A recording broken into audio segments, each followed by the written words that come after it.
nifuza kukubaza ikindi kibazo.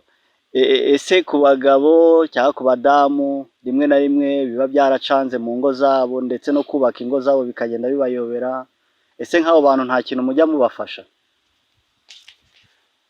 Mu by'ukuri nabo turabafasha kuko tuba dufite ibimera bitandukanye nk'uko nakubwiye, turabafasha rwose ibintu bigasobanuka kandi bikagenda neza, kuko biriya bintu ahanini ikibitera, ushobora gusanga umuntu afite nk'inzoka ya amibe, noneho amibe iragenda ikarigata ururenda rwo mu mara ku bantu b'abagabo, noneho ziriya gahunda nyine ku mugabo agatangira akajya agira ikibazo cyo gucika intege, cyangwa se yaba atangiye kugerageza batajya bakunda gukoresha. Kandi ikindi ibimera dukoresha na n'ubundi biba bisanzwe ari ibiribwa mu buzima busanzwe, ahubwo ni uko abantu bo batabizi cyangwa se abo bize siyanse baba batazi ibyo umuntu ari gukoresha, ariko ibimera tuba dukoresha igihe kinini biba bisanzwe na n'ubundi ari ibiribwa, ahubwo ikibazo ni uko abantu baba batazi ngo ni ibihe. Aho neza abakunzi ba Niyigira Imbabazi Obedi, kuri uyu munsi twabazaniye ikiganiro kidasanzwe kijyanye n'ubuvuzi. Tugiye rero kumubwira adufashe kumenya ibintu bitandukanye bigendanye n'ubuvuzi gakondo, ibijyanye n'indwara zitandukanye, ibijyanye n'abavuzi gakondo, kuko ari we muyobozi n'ubundi uhagarariye intara y'Amajyaruguru, ubwo mu akarere ka Musanze. Twifuza kugira ngo atubwire byinshi ku bijyanye n'abavuzi ba gakondo. Muraho neza Obe? Muraho. Ku bigendanye n'ubuvuzi gakondo, ubuvuzi gakondo ni umwuga, ni ubumenyi, ni umurimo twavutse twisangamo tubikomoye ku babyeyi bacu. Ni umurimo uhererekanwa igisekuru ku kindi, ariko mu by'ukuri abantu benshi bashobora kuba badasobanukirwa neza ngo mbese ubundi gakondo ni iki. Gakondo rero ntabwo ari ikintu kibi, hari n'abantu bishiramo ngo twe ntidushobora gukoresha biriya bintu by'imiti, ntidushobora gukoresha biriya by'ibyatsi. Gakondo ni ikintu cy'umwimerere kidahinduriwe ubundi buryo, nicyo twita ubuvuzi gakondo. Ubwo rero twebwe dukoresha ibimera mu butaraga bwabyo. Mu bavuzi gakondo rero dufitemo ibyiciro byinshi, dufitemo abavuzi ibimera mu butaraga bwabyo, dufitemo abakoresha imbaraga zindi z'abakurambere, ariko ubuvuzi gakondo muri rusange ni ubuvuzi gakondo bushingiye ku muco. Urakoze cyane. Uvuze ku bimera, ariko hari impungenge nyinshi zikunze kugira abantu babizi ibintu bijyanye na sayanse, bavuga ko ibimera mukoresha muba mudafite ibipimo bifatika byo gukoresha nyine mu gihe umuntu agiye gufata, tuvuge nk'ikirahuri cy'umuti agiye kunywa, bakavuga ngo rimwe na rimwe ngo ntabwo muba muzi ingano y'ibyo bipimo biba biri muri iyo miti muba mwarakoze. Icyo kintu urakivugaho iki ku bijyanye n'ibipimo by'imiti itandukanye abavuzi gakondo bakoresha? Nk'uko nabikubwiye igihe kinini, ubusanzwe ibimera dukoresha ku bigendanye n'ibipimo, abantu benshi bavurisha ibimera, hari ibimera birinda bigira ubumara batajya bakunda gukoresha. Kandi ikindi ibimera dukoresha na n'ubundi biba bisanzwe ari ibiribwa mu buzima busanzwe, ahubwo ni uko abantu bo batabizi cyangwa se abo bize siyanse baba batazi ibyo umuntu ari gukoresha, ariko ibimera tuba dukoresha igihe kinini biba bisanzwe na n'ubundi ari ibiribwa, ahubwo ikibazo ni uko abantu baba batazi ngo ni ibihe yakoresheje, ni ibihe yakozemo umuti, ariko igihe kinini ibimera dukoresha biba ari ibiribwa. Ku bigendanye n'ibipimo na n'ubundi ni uko tuba tuzi uburyo tugomba kubikoresha nyine nk'uko ababitwigishije cyangwa se ababyeyi bacu babikoreshaga, noneho tuba tuzi uburyo tugomba kubikoreshamo. Murakoze.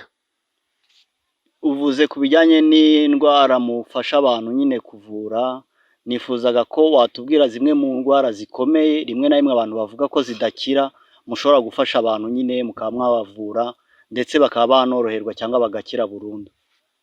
Murakoze. Hari indwara ubu zamaze gushyirwa ku rutonde rw'indwara zidakira, abantu benshi bazi ko zidashobora gukira, ariko mu by'ukuri nk'ibintu bigendanye n'umuvuduko rwose ni ibintu umuntu ashobora gukoresha ibimera mu butaraga bwabyo kandi umuvuduko ukagenda ndetse burundu.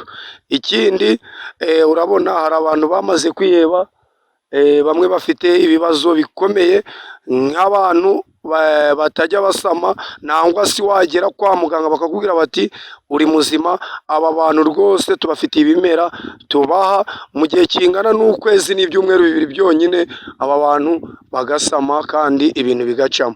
Urumva rero ko mu rukundo rw'Imana rutangaje, ibintu bigendanye n'ubuvuzi, ibintu bigendanye n'ibimera, Imana yabishizemo imbaraga wewe udashobora gutekereza zikomeye cyane.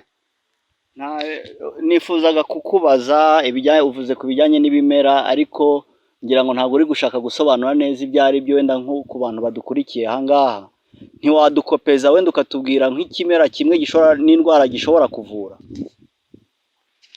Nibyo, nshobora kubabwira ikimera kimwe kandi nkababwira n'indwara gishobora kuvura. Hari ikimera cyitwa manyengeri cyangwa se cyabitoki, bitewe n'aho umuntu aherereye abantu bajya babyita amazina atandukanye, ariko hano iwacu mu karere ka Musanze tukitwa manyengeri.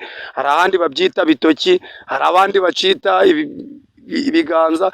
Iki kimera ni ikimera cyiza cyane, ni ikimera cyera imbuto zimeze nk'intoryi, ukunda kuzirya ziraryoherera imbuto zacyo. Iki kimera rero gishobora kuvura indwara nyinshi zikomeye kandi cyane.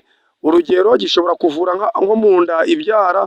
Hari abantu bajya basama inda hashira nk'amezi 3 ikavamo, bakongera hashira andi mezi 3 ikavamo. Ashobora gukoresha iki kimera akarya imbuto zacyo nk'eshatu mu gitondo, izindi 3 nimugoroba, akabikora igihe kingana n'amezi 2. Uyu muntu rwose usama inda zivamo. Iki kimera cyitwa manyengeri iyo agikoresheje, inda ibyara ihita imera neza kandi nta zindi ngaruka kimuteye. Murakoze. Nibyo, urakoze kudusobanurira kuri icyo kimera, ariko hari ijambo uvuze rijyanye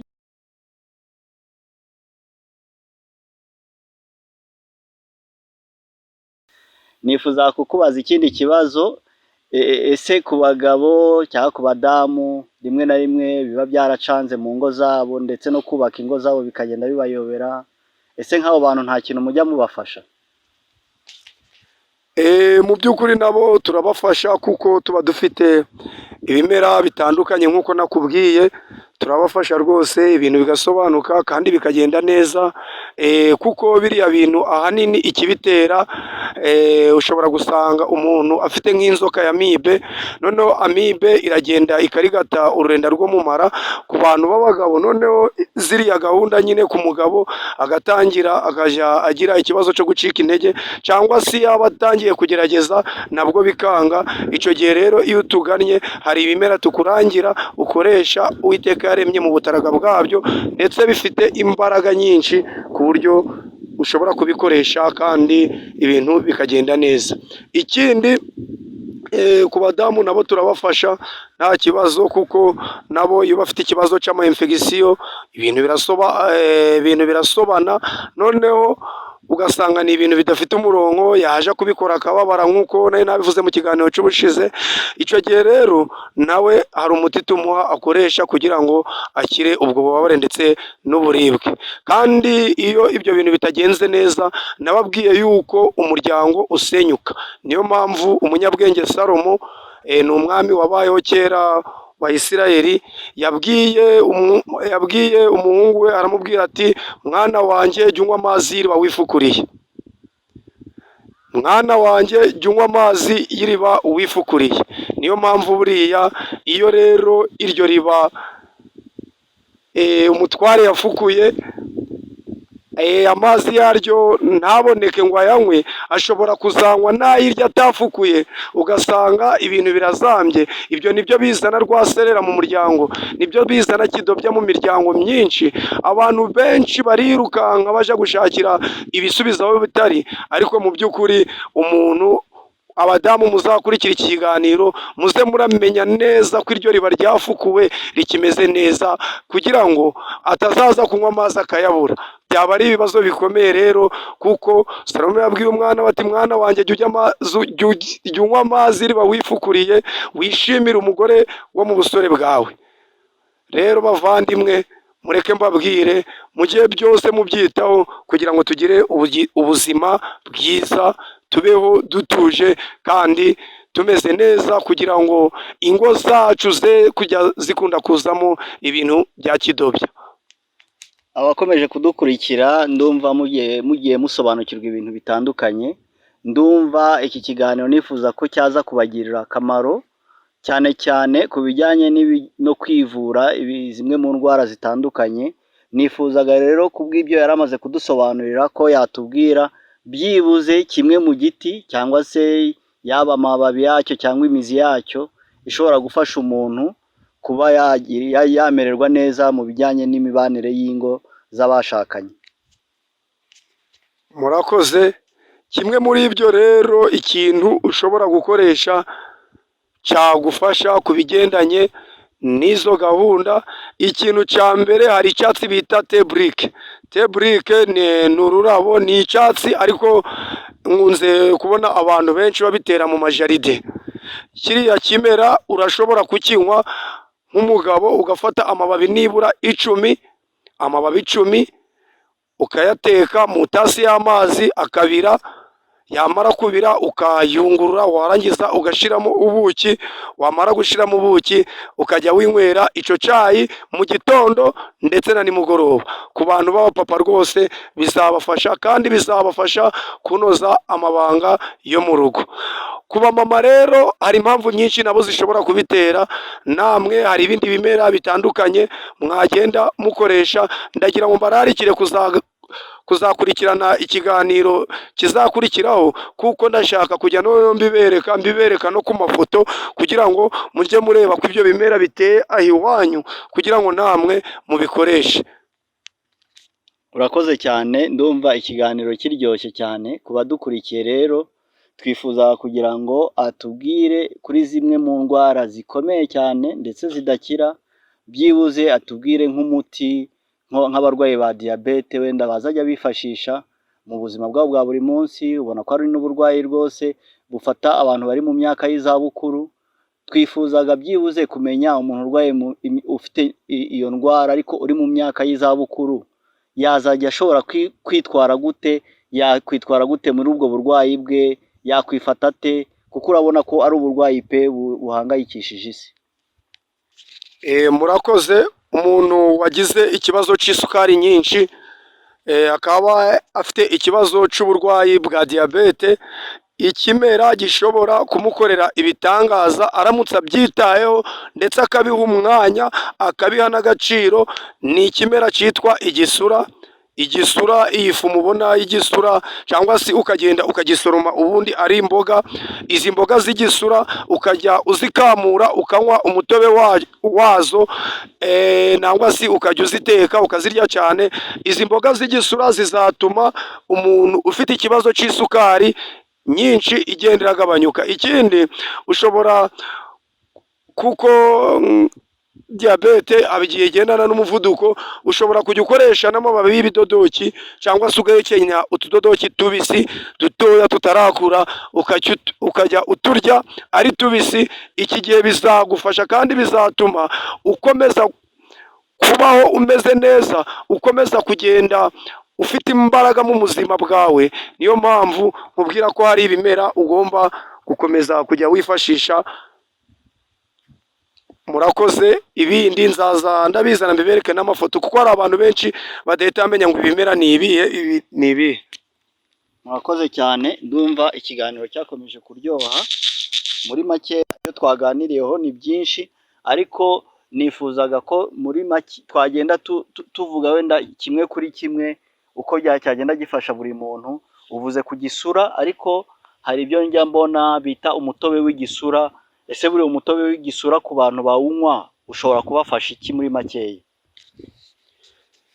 Nibyo, igisura hari umutobe tujya dukora ukozwe mu gisura. Ni igisura n'ubuki, ni umutobe tujya dukora ku bantu bawunywa. Rero icyo ubafasha, nk'uko nabibabwiye mu kiganiro cy'ubushize, ubuki ni bwiza. Ubuki buba buri mu icyo gisura, kuba bivanze byonyine byonyine hari icyo byongerera, ariko uriya mutobe tuwunywa turwaye tutarwaye. Ubundi igisura ni imboga zigezweho mu kubungabunga ubuzima bw'abantu. Ubwo rero niyo mpamvu tugomba kuzikunda kandi tukazikoresha. Buri muntu wese yagakwiye kujya arya imboga z'igisura kugira ngo ibintu bikomeze bigende neza. Igisura ntikikabure ku meza iwawe, igisura ntikikabure mu biribwa by'abana, kuko gikize ku munyu wa feri. Igisura gitera igikuriro, igisura kikagabanya isukari mu maraso. Igisura ni cyiza cyane ku buryo ntabwo nshobora kuvuga ibyiza by'igisura ngo birangize, ariko igisura ushobora kugenda rwose ukumva urembye, warababaye, warazahajwe n'ubuzima, warayobewe indwara urwaye iyo ariyo, ariko icyo ushobora gukora iyo ugiye ufata iriya fu y'igisura ukajya uyirya mu biryo, ukayinywa no mu gikoma, nangwa se ukajya kugisoroma aho giteye, aho mu bishinga iwanyu ibisura biba bihari, ukakirya mu gitondo na nimugoroba, ugeraho ukazamererwa neza muri ubu buzima. Urakoze cyane, ndumva umumaro w'igisura ari mwinshi cyane. Gusa nyine hari abashobora kwibaza, ese buriya ndamutse mbonye ahantu hari igisura ntagitekane? Rimwe na rimwe hari n'abagitinya. Ese uburyo bwo guteka igisura buroroshye cyangwa ni ibintu bikomeye ku buryo nta umuntu uwo ari we wese atashobora kucyikorera? Biroroshye cyane. Igisura ni imboga nk'izindi zose zisanzwe. Uzica wambaye amashashi, wamara kuzica wambaye amashashi mu ntoki kugira ngo kitakubaba, kuko uko ugikoraho kikakubaba niko iyo kigeze no mu mubiri kirwanirira umubiri, kikaba cyatuma umubiri w'umuntu wongera kugira imbaraga. Niyo mpamvu rero iyo umaze kugisoroma ufatisha nyine ibyuma kugira ngo kibe kitakugiraho ingaruka, none kitakubaba. Noneho warangiza ukacyoza, urabirindura gake gake uri kucyoza ariko ukoresheje utwuma, warangiza ukakigereka ku biryo, ubundi ugateka nk'imboga nk'uko uteka izindi mboga.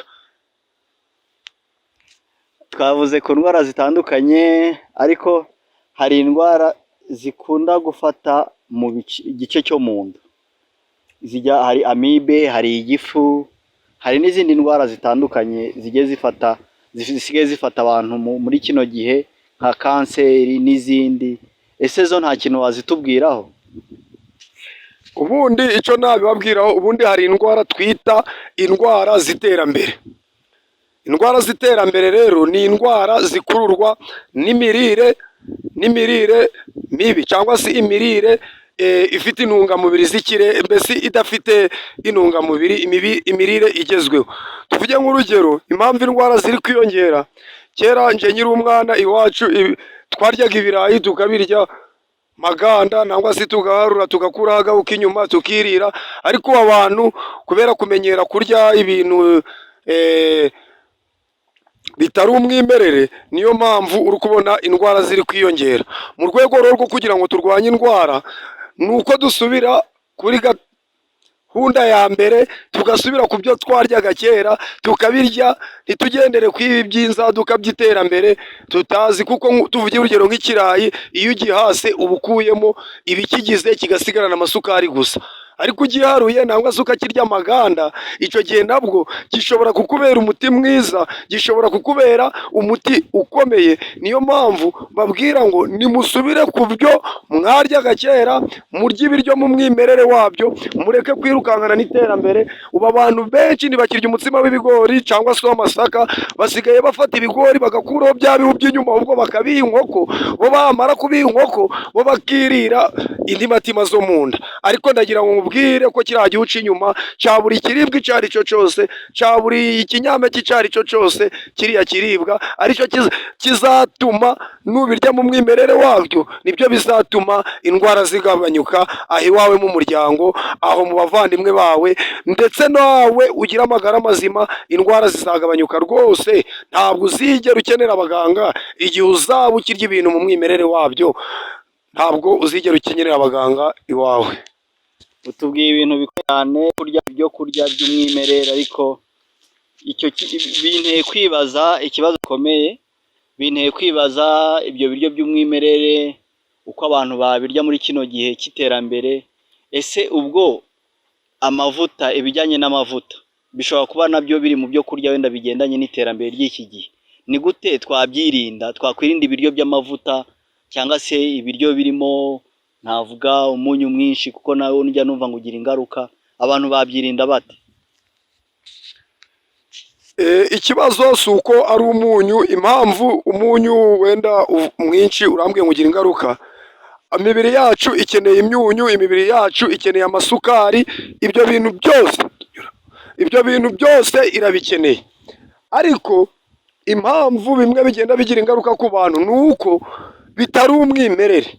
Ni ukuvuga ngo ibi bintu byose byanyuze mu nganda, uburyo ni ukurya bisanzwe, ariko ibintu byose byanyuze mu nganda, tukagerageza kubyirinda kuko atari byiza, niyo mpamvu rero mbabwira yuko nta bundi buryo bwo kubitekamo. Amavuta muyagabanye,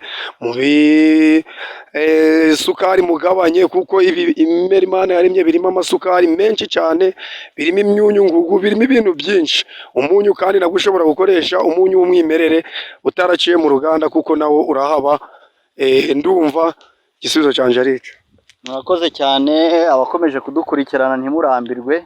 Kino ni ikiganiro twafashe, twahaye umwanya munini kugira ngo tubabwire bimwe mu bintu byabafasha mu mibereho yanyu ya buri munsi, mu buzima bwanyu bwa buri munsi.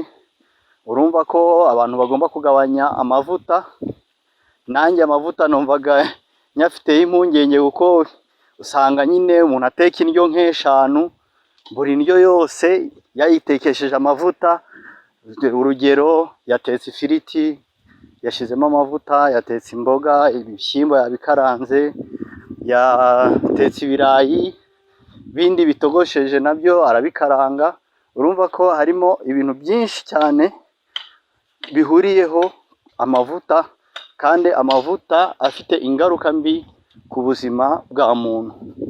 Kuri icyo rero cy'amavuta, bakunzi ba Obedi, nifuza kubabwira ko rwose mwagerageza mukirinda ibigendanye n'amavuta, kuko amavuta si meza, ashobora kubangiriza ubuzima.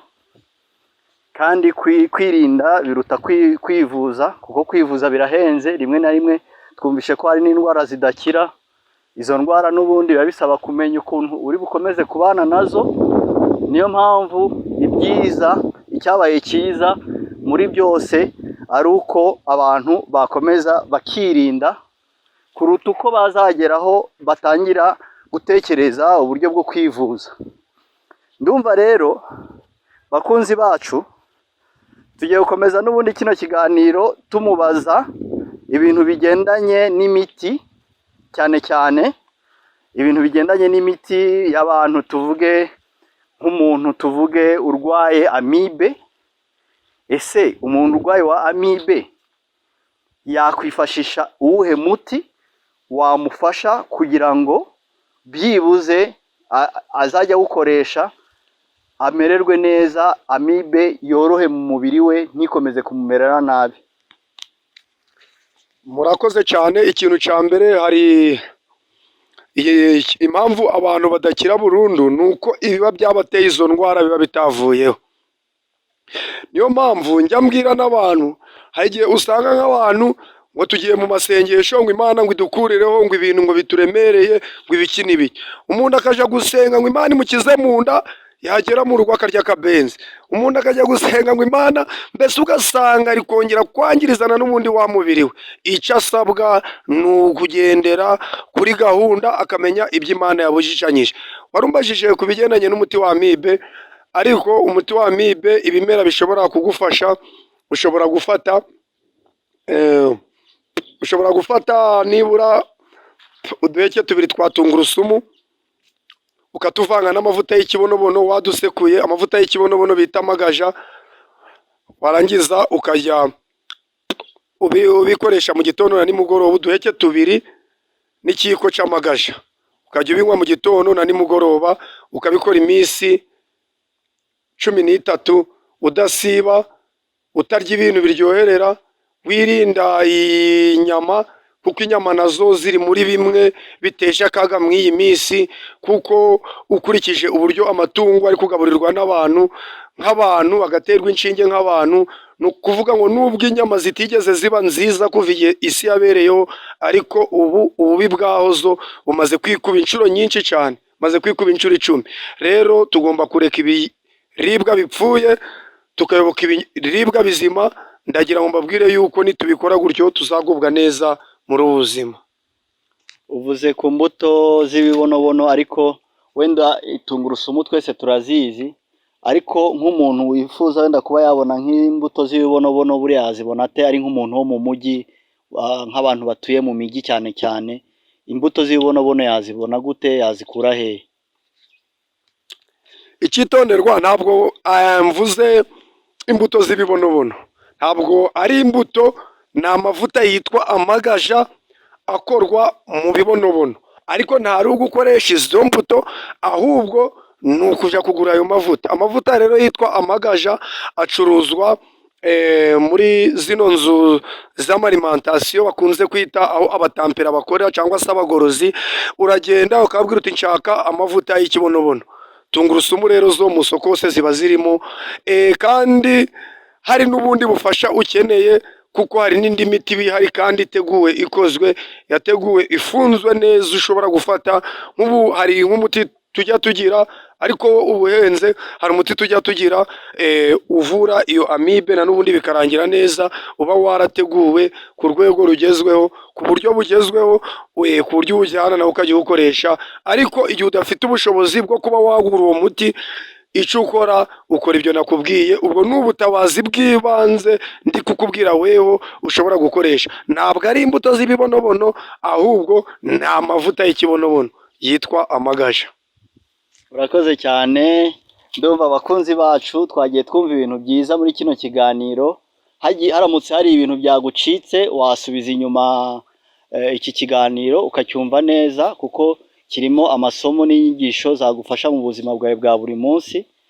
Kuri ubu ngubu rero hari ibindi bintu byinshi twifuza kumenya bigiye bitandukanye by'ubuzima bwa buri munsi, kuko mu buzima bwa buri munsi tuzi ko mu gitondo umuntu azinduka, akabyuka, akitegura, agakenera kugira ikintu afata, saa sita akagira ikintu afata, ku mugoroba ndetse akaba yagira ikindi kintu afata.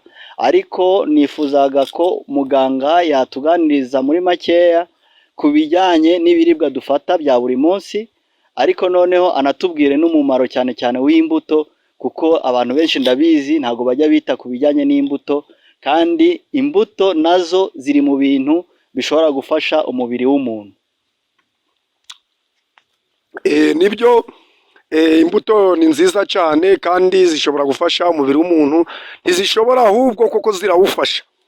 Imbuto ni nziza cyane, ndetse ubu twe mu minsi ishize twagerageje buriya no gufata amakara akozwe mu mbuto, mu rwego rwo gukora imiti no kugira dukomeze duhangane n'indwara ziriho muri iyi minsi kandi zikomeye. Imbuto rero, imbuto ziribwa mu gitondo kugira ngo ubwonko bw'umuntu bube buhagaze neza, yirirwe uwo munsi wose atekereza neza, agomba gukoresha imbuto mu gitondo. Ikindi, imbuto zemerewe na n'ubundi gukoreshwa na nimugoroba kugira ngo usinzire neza. Imbuto rero zirakenewe mu mibereho ya buri muntu wese agomba kurya imbuto kandi ahinduranya. Ntabwo imbuto ari iz'abana, hari abantu bajya kuzigurira abana gusa, bo barangiza bakajya kwigira mu kabare no kwirira ibindi. Imbuto ni iza buri muntu wese. Ikindi kintu nacyo kitagomba kubura, uko mu buzima bwawe ikintu utagomba kwirengagiza, buri munsi ugomba kurya nibura ibinyampeke, ugomba kurya nibura umutsima w'ibinyampeke kandi by'umwimerere, apana ibi banyujije mu nganda. Buri munsi ugomba kurya umutsima w'ibinyampeke, nangwa se niba utanyweye n'uwo mutsima, n'icyo gikoma mbese ukakinywa. Abantu benshi baravuga ngo igikoma ni icy'abagore n'abana, hari n'abagore biharaje ngo sinakinywa ngo ninabyaye.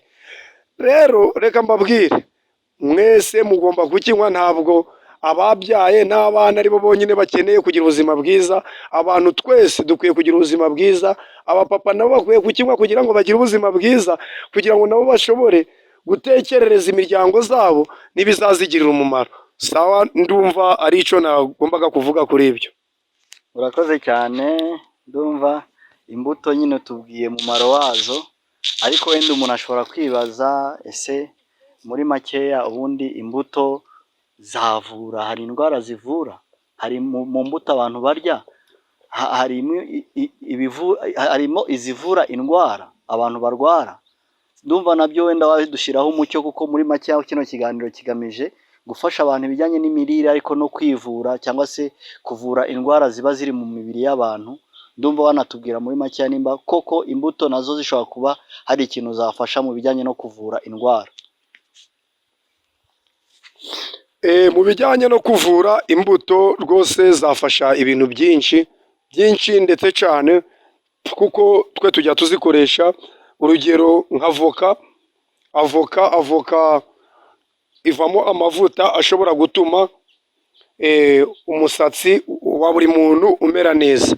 Gukoresha amavuta ya avoka, amavuta ya avoka ashobora no kuba yagufasha ku banyaruhara utarambiwe, ukajya uyavanga na kapusini, ushobora kubyisiga igihe kirekire umusatsi ukazamera.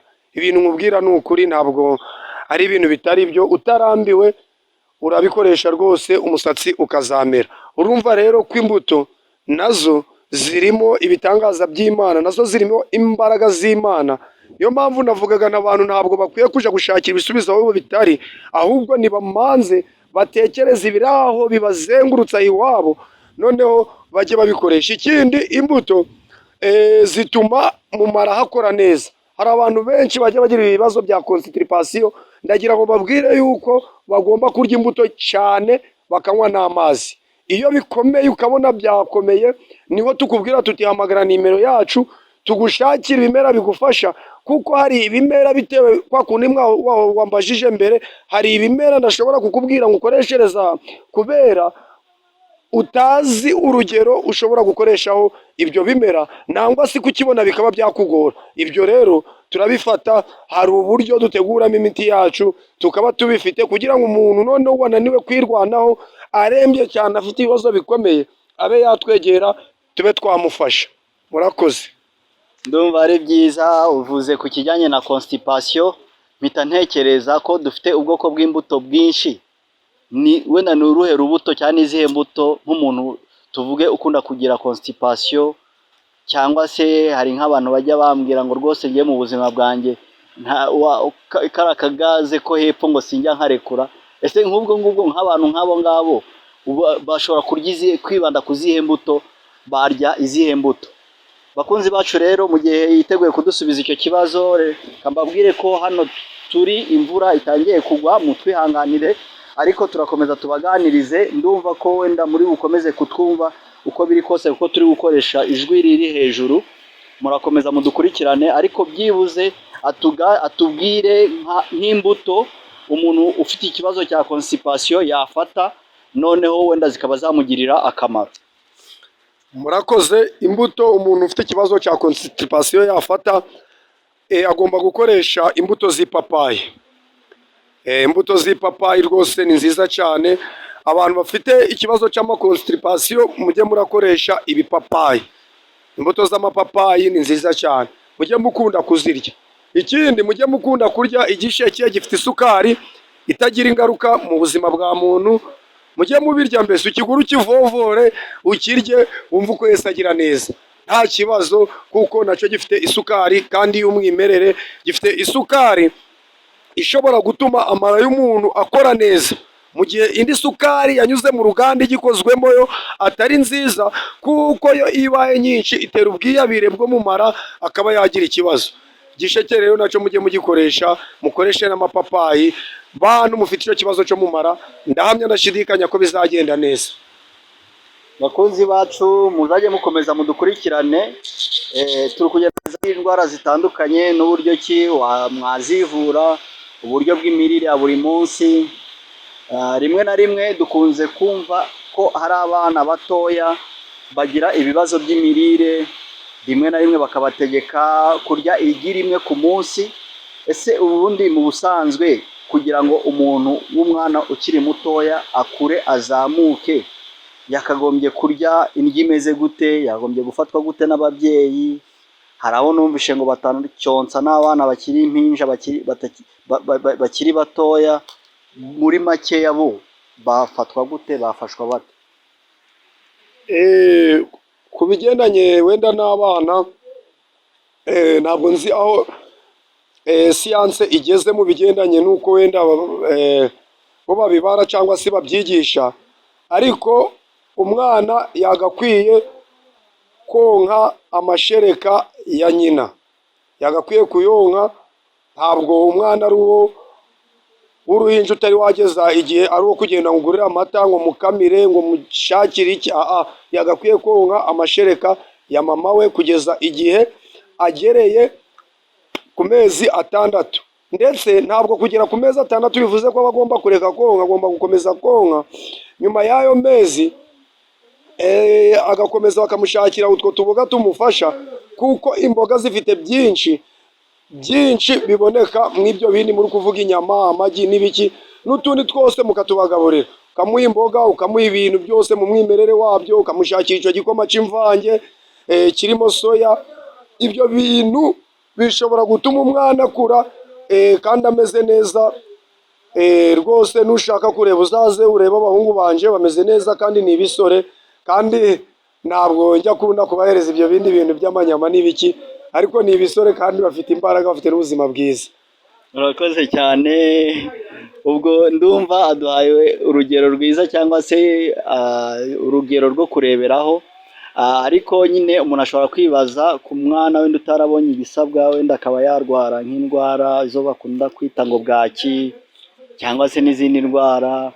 Nk'uwo mwana, muganga hari ikintu wamufasha? Uyu mwana wahuye n'ibi bibazo, uyu mwana ikintu cyamufasha kuruta ibindi byose ni amata ya soya. Amata ya soya buriya ni meza cyane, afite intungamubiri umuntu akeneye zose, afite intungamubiri uwo mwana akeneye zose, kandi ntabwo ashobora kugira ingaruka. Ndumva rero amata ya soya mu alimentation abamo, ubwo uyamuguriye aruta andi mata yose, aruta kigozi, aruta serelake, aruta andi mata yose.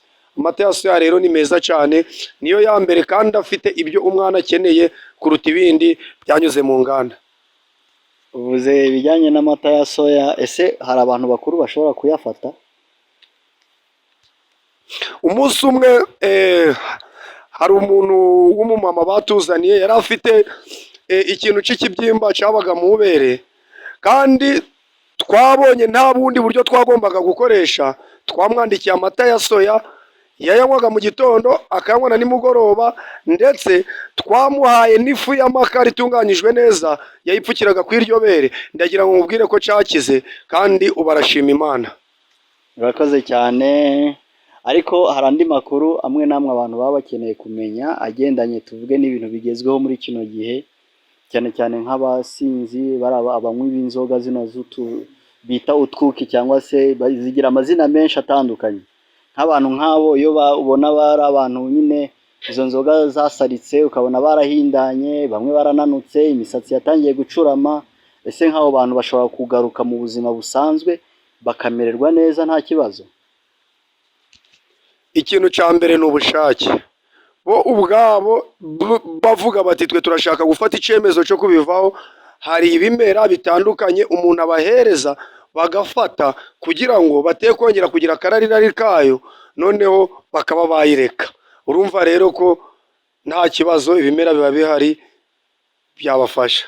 Ikibazo cyanjye menya utacyumvishe neza, wenda nko ku muntu wabifashe akaba afite ubuzima butameze neza, reka mvuge ko wenda akaba ameze nk'uwarwaye bwaki kandi ari umuntu w'umugabo, icyo gihe yakoresha ibihe biribwa cyangwa se yafashwa gute kugira ngo amererwe neza? Ameze nabi ari kumva ubuzima bwe buri kugenda buramucika, kuko ubundi inzoga mbere na mbere katumaze twemeranye ko inzoga atari nziza. Ubundi ijambo arukoro aricyo gisindisha, ngo ni umuhanga wosha umuntu akamutera kwibesha. Gusomaho gake rero ni ukwibeshaho gatoya, kugeza aho bihitana ubwenge bwawe, ubutunzi bwawe, intekerezo zawe. Inzoga rero niyo mpamvu Imana yari yabuzanyije inzoga, ariko abantu bakomeje kuzinywa. iyo rero wamaze kwatakwa n'indwara nta kindi wakora usibye kugana ibimera Imana yaremye mu butaka bwabyo mu rukundo rwayo rutangaje, kugira ngo ube wabikoresha kugira ngo noneho wongere ugire amagara mazima. Abantu banywa inzoga cyane bakunze kurwara umwijima witwa siroze. Hari ibintu rero byitwa imitanga cyangwa se imitangatanga. Ibi bintu bashobora kubikoresha bakajya babitogosa mu mazi ibibabi byabyo, cyangwa se bagasekura utwo tuntu tumeze nk'uduhaza bakajya bayanywa. Ayo mazi ashobora kuzatuma twatuda tuba twarabyimbye kubera uwo mwijima twongera kugenda tubyimbuka, nabo bagasubirana ubuzima buzira umuze. Nta bijyanye n'ibiribwa cyangwa n'ibindi bintu bafata kugira ngo bagire ubuzima bwiza bindi nyine bitandukanye, kuko ubwo ndakubwira ko hari abantu benshi bafite icyo kibazo. Rimwe na rimwe abantu nyine baba barananutse, adashobora kurya, ashobora kunywa gusa ariko adashobora kurya. Umuntu nk'uwo nguwo udashobora kurya ariko akaba ashobora kunywa gusa, wamufasha iki? Ikintu cya mbere ubundi n'igituma yanga ibiryo, wakundi nakubwiye inzoga zibamo isukari nyinshi, zibamo n'isukari buriya nyinshi. Ikiba cyabiteye rero, iriya sukari iragenda igatera bwa bwiyabire bw'amara, noneho urwungano ngogozi rwe ntirukore neza. Iyo rero utari gukora neza, icyo yakora yakoresha ikimera cyitwa fenuyi, aragiteka mu mazi akajya anywa amazi yacyo, noneho agera akongera kumva agize apeti, akumva ashaka kongera kurya. Ariko ndagira ngo mbwire umuntu wese uzumva iki kiganiro cyangwa se wagikurikiranye ko tugomba kwirinda inzoga, kuko inzoga ntabwo ari nziza, tukinywera amazi, ibindi tukabyihora, nawe tukanywa n'igikoma. Ntitugiharire abagore n'abana, kuko natwe dukeneye kugira ubuzima bwiza. Uvuze ibijyanye n'igikoma nibuka ibijyanye n'imbuto. Buriya abantu b'abagabo barya imineke. Numvise hari abagabo baganira ko kuba yafata nk'imineke akayirya cyangwa se agafata akanywa nk'igikoma ari ibintu bigayitse ku bantu b'abagabo. Ibyo urabivugaho iki? Satani ni umuhanga kandi Satani ni umugome. Satani akwereka ko ibyiza ari bibi, ahubwo ibibi akabyita ibyiza. Abantu benshi bazi ko kuba umuntu yanyweye igikoma ubwo nyine aba yarangije kuba umuntu utagira umurongo. Abantu benshi bazi ko kuba umuntu yariye twa tuntu abana bari kurya ko aba yamaze kuva mu murongo. Ariko njye nkubwire, buriya hari ibintu byameraga mu mashyamba bita intondore, nabyo uri umuntu w'umugabo ushaka waza uragera nawe ukazisoroma ukazirya. Niyo mpamvu uzabona abantu ba kera bagiraga ubuzima bwiza kuruta bubu. Hakaba hari n'indwara zaje z'amajyambere kubera yuko hari ibyo abantu baretse bajya ku bitagira umumaro, bafata ibiribwa bizima babisimbuza ibiribwa bipfuye. Urakoze cyane. Ibisubizo bimwe na bimwe by'abantu bibazaga bari kugenda basubizwa.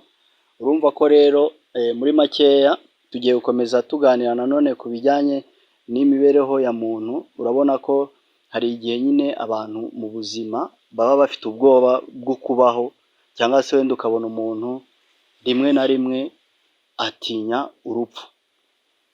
Ukabona umuntu igihe cyose ahora atinya urupfu kubera ibijyanye n'ubuzima abantu babayemo. Urabuzi ibibazo bitandukanye ibijyanye no kwiheba.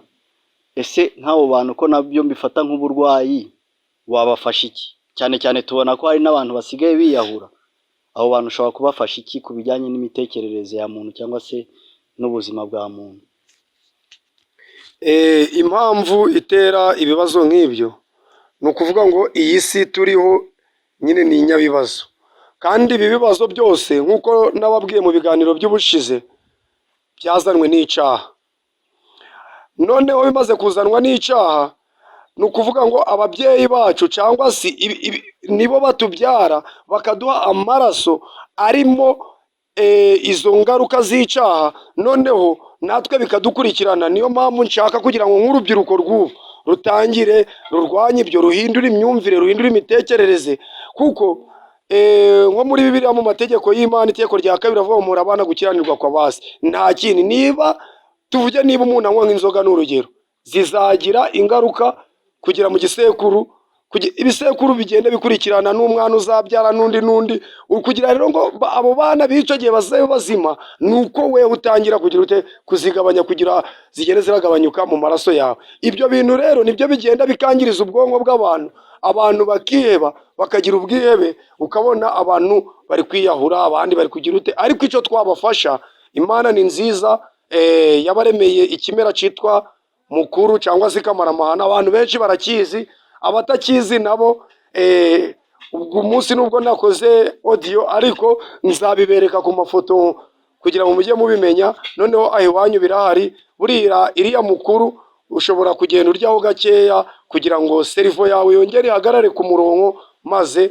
ibintu mukuru yo kuko ivura ishavu rigera ku rupfu. Ibyo wari uvuze, umuntu akaba afite gahunda yo kujya kwiyahura, yayiryaho akavuga ati harya ubundi narasaze, ubundi siniyahura ndaba mbikemuye. Noneho ubwo agahita afata icyemezo, yarangiza akabyihorera. Ngayo nguko. Okay, urakoze cyane kudusobanurira. Ariko hari abantu benshi bavuga ko kwiyahura bishobora guterwa n'amarozi, cyangwa se ngo hari abantu babyoherereza abandi, umuntu akaba yabyoherereza umuntu wenda bafite ibyo bapfa cyangwa bafitanye ibibazo runaka, noneho ngo akaba yamwoherereza ngo kwiyahura. Cyangwa se hari n'ibindi twumva ngo boherezanya byitwa ngo amahembe. Ese nk'abantu bakunda kwibaza nk'icyo kibazo wabasubiza gute? Mu by'ukuri ibintu bigendanye wenda n'amarozi numvishe ubivuze, ndagira ngo ngire nabyo ikintu mbivugaho. Ibintu bigendanye n'amarozi, amarozi abaho, uretse ko hari igihe abantu bagera mu kwizera kurenze bakavuga wenda ko atabaho, ariko amarozi abaho. Si ibya none, ni ukuva kera abarozi babaho kandi bahoraho. Ikindi, ntabwo abarozi uhangana nabo na biriya abantu mbona birirwamo ngo bagiye mu misozi, biriya nabyo biri muri bimwe bishobora kugutesha umurongo, bishobora kukwangiriza mu mutwe. Biriya nabyo ntabwo ari byiza. Uburozi rero bubaho, ariko kwa kundi nababwiye, Imana yaremye ibimera bifite imbaraga zo guhangana n'iyo myuka mibi, bifite imbaraga zo guhangana n'abo barozi, bifite imbaraga zo guhangana n'ayo mahembe. Abarozi babaho, ariko hari n'ibimera bitangaje. Wenda ndaguha nk'urugero rworoshye abantu batari bazi. Hari abantu ngo bajya bayongesha abantu, babita abakanibari, bashobora kuba baba muri Kongo cyangwa se mu Uganda, ariko barahari. Ariko iyo wahekenye tungurusumu, bahindura umuntu itungo, bamara kumuhindura itungo, barangiza akarisha, hashira iminsi nk'ingahe bakamurya. Ariko umuntu wariye tungurusumu ntabwo bashobora kumukoraho. Kubera iki batamukoraho rero? Nuko ubwo nyine iyo tungurusumu ishoboye guhangana n'abo badayimoni. Ni mpamvu nababwiye, Imana yaduhaye byose twari dukeneye, ariko tuba abantu nyine tugira ubwenge buke uko isi iri kugenda iraza. Ubwenge bwa muntu bwo kumenya ibyamurengera bugendaga buragabanyuka, ahubwo hakagenda haraza ubwenge bundi bwo kuzana irindi koranabuhanga, ariko rishyira ikiremwa muntu mu kaga. Ngaho nguko rero ibintu by'uburozi bibaho, nk'uko ushobora guhamagara umuntu kuri telefoni mutegeranye. Ibyo biba byarakoresheje bikururana, wenda abantu bize ibintu bya tekinoloji bo bari kubyumva. Ibyo rero n'umuntu ashobora kuba afite ikintu cyawe kuko nyine akagukorera ibintu, ariko hari ibimera bihangana n'izo mbaraga z'umwijima, kuko izo mbaraga z'umwijima ni bamarayika baciwe igihe Rusifero yamanukaga avuye mu ijuru, nibo bazenguruka hano ngaho ku isi bateza abantu ibintu nk'ibyo by'ibibazo, bakorana n'ababiyeguriye bemeye kuba imbata zabo. Ariko ndagira ngo mbabwire ko mutagomba kwirundurira muri ibyo bintu. Hari ibimera bishobora guhangana nabyo, kandi tugasenga Imana yo mu ijuru kugira ngo ibintu byacu bigenda neza. Urakoze cyane. Hari ibyo uri kuduhishurira bikomeye, ndetse abantu bamwe na bamwe batari bazi. Duherutse gukurikirana ikiganiro cy'umuvugizi wa RIB, tubona ari kwerekana abantu bakoreshaga nabo bavuga ko bakoresha imbaraga zidasanzwe, bari bafite inzoka ndende ndetse bafite n'akanyamasyo bizima bikora, ariko ukabona iyo nzoka barayikoraho bakayifata ntibarye. Ese izo mbaraga ziba zaraturutse hehe? Nazo zituruka ku Mana mu ijuru cyangwa ni imbaraga z'abapfumu? Mu by'ukuri abo bantu, cyakoze nanjye icyo kiganiro nagize amahirwe yo kugikurikirana, ariko uko bari abantu byagaragaye ko bari abatekamutwe, bariya ntabwo bari abapfumu, ahubwo abantu bareba aho abantu bababaye cyane, bakareba ibyo bari kuganamo, akaba ari byo bashaka kubibiramo. Ni ukuvuga nyuma y'uko batangiye guhiga ibisambo, noneho ubu ibisambo biri gutangira kwinjira bibyigira abavuzi kugira bibone uko bituburira abantu. Ndetse nkaba mvuga ni aba bantu rwose bari gusebya umurimo w'ubuvuzi, aba bantu b'abatubuzi bashaka gutuburira abantu, abo bantu natwe ntabwo twabashyigikira. Ubundi mu by'ukuri twebwe tugira urugaga duhuriramo nk'abavuzi gakondo, ndetse nk'uko watangiye ubivuga, nanjye ndi umwe mu bahagarariye abavuzi gakondo bo mu karere ka Musanze. Ni ukuvuga rero tugira abantu nyine baza batwihishamo benshi cyane. Abo bantu ariko twebwe iyo tubabonye tubatangira amakuru. Ntabwo rero bariya bari abavuzi, ahubwo bariya bari abasambo, bari abatubuzi bashakaga kwiba abantu. Wumvishe ko bibye abantu bakaza baragenda bakimuka. Ntabwo rero bariya ari abaganga. Nongere mbabwire abantu mwese muzumva iyo audio, nta muntu wera wirabura ugarura ibintu byibwe. Bari abantu rero ngo bagaruraga ibyibwe, ziriya ntari indwara, ahubwo buriya ni ubujura bakoraga. Iyo umuntu arwaye umubiri uramubabaza, agomba kwivuza akivuza ibimera. Naho bariya ntabwo bari abavuzi, ni abasambo. Biratangaje pe, biratangaje. Kino kiganiro kiraryoshye cyane. Ni ukuvuga ngo hari ibyo twagiye tubona, ariko tukabona ni abasore rwose bakiri batoya, ni urubyiruko bigize abavuzi gakondo. Mu busanzwe twari dusanzwe tuzi ko abaganga gakondo cyangwa abavuzi gakondo cyangwa abitwa abapfumu ari abantu b'abasaza, ariko nanone hakaba hari umusaza mukuru bakunda kuvuga ngo bahamagara. Rimwe na rimwe ugasanga abantu baribaza, ese umuntu bahamagara w'umusaza mukuru aba ari nde? Uwo musaza mukuru bahamagara ndetse bakamujyanira n'ituro, ni muntu ki, ameze ate? Hari amakuru wahaba dukurikirana kuri uru rubuga rwacu, ku buryo bamenya ngo uwitwa umusaza mu bintu by'abuvuzi gakondo cyangwa se by'abapfumu icyo ari cyo? Mu by'ukuri hari ibintu abantu benshi batazi. Ubundi hari amajambo yagiye ahindurirwa inyito akitwa amajambo mabi, ariko atari mabi. Nk'ubu iyo ubwiye umuntu ngo ugiye kubandwa, yumva uvuze ibintu by'ahantu byo ku myuka mibi bisanzwe. Ntabwo mvuze ko imyuka mibi itabaho, ariko abazungu batuzaniye ubutumwa bwiza, akamwita ubutumwa bwiza ko ni ubutumwa bwiza bwa Yesu Kristo. Hari ibyabo nabo bagendaga bongeramo kugira ngo batwigarurire, bafata ibyacu bya gakondo byacu babitesha agaciro, bavuga ko ibyabo ari byo bifite umurongo kugira ngo abantu babayoboke. Ibyo bazanye rero abazungu ni byinshi, ni byinshi. Baravuze bati, weho niba ugiye kubatizwa nutongeraho izina uri umupagani. Izina ryawe, wenda tuvuge urugero, nje nitwa Niyigira Imbabazi. Kuvuga ngo Imana niyigira imbabazi ngo iryo zina ni ripagani? Oya, ntabwo ari ripagani. Ngo keretse nshizeho Obedi ryo mu Barabu, nangwa se ryo muri bene ry'iyo nyine mu bihugu byabo, ngo niho ndaba mbaye umukristo. Bakavuga bati, wenda weho kuba witwa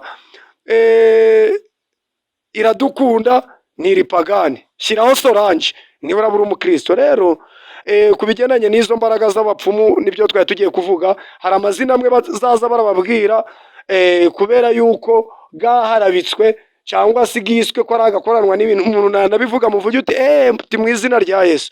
Reka mbabwire, imbaraga z'imyuka mibi ziriho kandi zirakora, zizenguruka mu isi yose kugira ngo ntizishimira ko wowe wabaho. Izo mbaraga rero hari abantu bakorana nazo, bashobora kuba arizo baba biyambaza, ariko ndagira ngo mubwire ko zitashobora imbaraga z'Imana. Kandi ndagira ngo mbabwire yuko Imana yaduhaye ibimera, niyo mpamvu yaremye ibimera bishoboye guhangana n'izo mbaraga. Ariko bariya bo bahoze bambwira ntabwo ari abaganga, nyine ni nk'abo batubuzi bose b'ibisambo. Uriya umubwira uti korana na Satani, we n'izo mbaraga yavuga ati ndemeye, agakorana nazo, kugenda hakora ibintu byo kubesha abantu, akazana n'ibisimba byo gukangisha abantu. Ntabwo abo bajya yahamagaraga, nabo ni ibyabo nyine bitekererezaga, kwari ukugira babone uko bambura abantu. Murakoze. Ni byiza cyane kuba abantu bari kugenda basobanukirwa Bakunzi bacu rero, rimwe na bimwe abantu bagiye batubaza, rimwe ni n'ibibazo ugiye kureba wabona ko byoroshye, ariko rimwe na rimwe abantu baba bakeneye kumenya. Niyo mpamvu twifuzaga ko muganga adusobanurira ku bintu bibiri, icyo amakara cyangwa se ifu y'amakara ishobora gufasha mu mubiri w'umuntu, n'ikindi kintu kijyanye na tangawizi. Hari tangawizi zino zimeze nk'ibijumba cyangwa se tangawizi z'ifu, ikintu zishobora gufasha mu mubiri w'umuntu. Dusanzwe tuzikoresha mu buzima bwa buri munsi, umuntu akaba yajya muri restaurant agasaba icyayi kirimo tangawizi, cyangwa se umuntu akaba yavuga ngo arashaka kurya amakara cyangwa se kuyahekenya, cyangwa se rimwe na rimwe kuyiborosesha, kuko mbega mbona abantu bayakoresha mu buryo butandukanye, ariko rimwe na rimwe abantu batazi umumaro w'amakara cyangwa se umumaro wa tangawizi. Reka adusobanurire muri makeya icyo tangawizi ikora mu mubiri w'umuntu, cyangwa se amakara ashobora gukora mu mubiri w'umuntu. Mbere y'uko mvuga amakara, njyewe njya mbwira abantu ibintu ariko nkabaha n'ibihamya kugira ngo babone ko atari ibintu bya none, ahubwo ari ibintu tuba dufite aho twabikuye, kuko twebwe twigiye muri Bibiliya kandi dukomereje mu mwuka w'ubuhanuzi, tuciga ibimera bitangaje by'Imana, ndetse tubikomatanya n'ubuvuzi bw'abasogokuru bw'ababyeyi bacu, byose turabivanga. Amakara rero niyo ndaheraho. Amakara y'igiti cy'intusi cy'imweru cyitwa mayideni ni meza cyane. Aya makara ndagira ngo umugabo witwa Yobu, niba mwarasomye Bibiliya, ngo yajaga mu ivu kugira ngo agabanye ububabare, akishimisha urujo. Rero ibi bintu mwe kuza murabyumva nk'inkuru gusa, cyangwa se mubyumve nk'ibitekerezo by'abantu. Ibi bintu byari bifite umumaro. Impamvu yajaga mu ivu kwabaga ari ukugira ngo rimugabanyirize ububabare bw'umubiri. Yajaga mu ivu rikamugabanyiriza ububabare bw'umubiri. Na bugingo n'uyu rero, amakara avura indwara hafi ya zose, ariko uburyo akoreshwamo nibwo buryo butandukanye. Ndagira rero, kuko ndi kubona iminota iri kunsiga, ejo nangwa se ikindi kiganiro ngiye kuzabahereza, tuzarebe neza uburyo ushobora gukoresha amakara wivura indwara.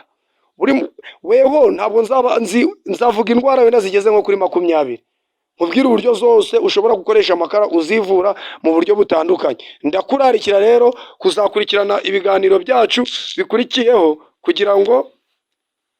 kugira ngo noneho ujye umenya n'ibindi byinshi byatuma ukomeza kugira ubuzima bwiza. Muvandimwe rero, warumbajije ku bintu bigendanye na tangawizi. Tangawizi zishobora gufasha kuri gripe, zishobora gufasha ku nkorora, ariko ibintu byose si byiza kubikoresha ngo turenze urugero. Hari ahantu njya ngera hano ngasanga abantu baranywa tangawizi, ibinyobwa nyine birimo tangawizi, ugasanga umuntu ahereye mu gitondo akagera nimugoroba. Biriya bintu rero, iriya tangawizi ntacyo yakumarira usibye kukwangiririza ubuzima.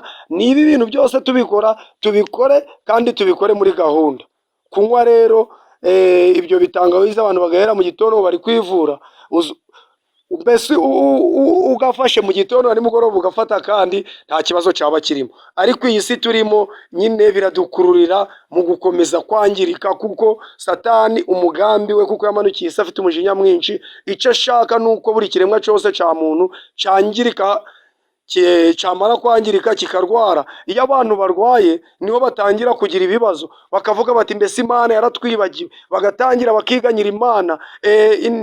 Iwacu hari n'imisozi igibaho bagenda bitirira amazina bigaragaza ko Imana yabirengagije. Ni imibabaro baba bafite. Hariho naho nigeze numva hirya utambitse hano iwacu mu karere ka Musanze bita Ndabirambiwe. Ni ibiki nuvuga ngo arabirambiwe, nyine byaramuzunguje. Ariko reka mbabwire ko nubwo twabirambirwa, igihe cyose tujye turamenya ko turi kumwe na Yesu, kandi Yesu nta muntu n'umwe adashaka kubana nawe, kandi arashaka kugira ngo umenye ubwenge, wige n'ibyanditswe byera, mubyige neza atari mu kigare. Mureke bya bindi ahantu usanga umuntu ari kubwiriza amasaha 30 ari kwigisha ibintu yivaniye mu mutwe, nta murongo n'umwe wa Bibiliya ari gusoma, yarangiza akakubwira ngo umwuka w'Imana. Ibyo bintu nimubivemo, nimumara kubivamo mukajya mu murongo neza mukiga ibyanditswe byera ari byo Bibiliya, ndagira ngo mbabwire yuko muri Bibiliya muzasangamo ibintu byinshi ndetse bizabafasha mutari munazi. Niyo mpamvu Imana yavuze iti mu rwandiko Pawulo yanditse ngo kwizera Imana ngo mukongereho no kumenya. Kumenya rero ni ukumenya ibyo mutari muzi nyine nabyo mukabimenya, kandi kumenya mukongereho kwirinda. Kwirinda ni ukwirinda nyine ibyatuma umubiri wacu ugubwa nabi, kandi ngo kwirinda mu byongereho gukora neza. Ni ukuvuga rero ndagira ngo mbabwire yuko ntabwo dushobora kubaho nko mu bujiji. Hari nawe ugera ugasanga abantu bari kubyinagura ngo bari gukandagira Satani. Ntabwo Satani wamukandagira. Satani ni imyuka yaciwe mu ijuru ifite imbaraga izenguruka mu birere byose, mu kirere cyose cy'isi. Ntabwo rero bamubyiniraho hasi. Hari n'abo mbona baramushushanyije ukuntu, ariko ndagira ngo mbabwire yuko mugomba kubitaho kandi mukamenya ubwenge. Nsoza ndagira ngo dufate umwanya dusenga Imana, maze kugira ngo umuntu wese uzumva iki kiganiro Imana izamuhe gukurikiza izi nama twagiye dutanga. Kadusenga Imana. Urakoze Uwiteka Mana yacu, urakoze yuko wongeye kwemera yuko ubwoko bwawe bwumva iki kiganiro. Urakoze yuko waduhaye akanya tukaba tugikoze kandi kikagenda neza nta gutegwa. Ndakwinginze Mwami Yesu ngo abantu bose barwaye, wowe uri mu ijuru ari wewe ubakiza, ari wewe ufite imbaraga ikomeye ubakize, kandi ubigishe kumenya ibimera washizemo imbaraga yawe itangaje. Nibajya babikoresha bakagubwa neza, tuzashima izina ryawe. Ndakwinginze Yesu, bana natwe uyu munsi wose. Niko gusenga nanjye nisabira mu izina rya Yesu, amen.